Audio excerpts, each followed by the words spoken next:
لست عادية وأراهن على ذلك، فأنا براقة كنجمة في سماء يجتاحها الظلام،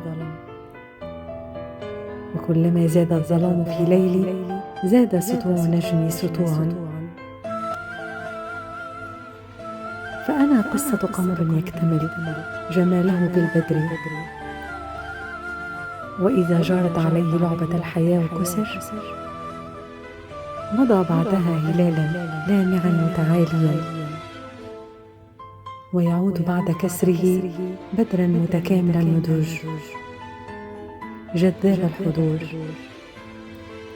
لينظر بنوره الحب والسلام، ليس غرورا بذاتي وإنما حبا بي وثقة بنفسي، لأنني استثنائية ولن أتكرر.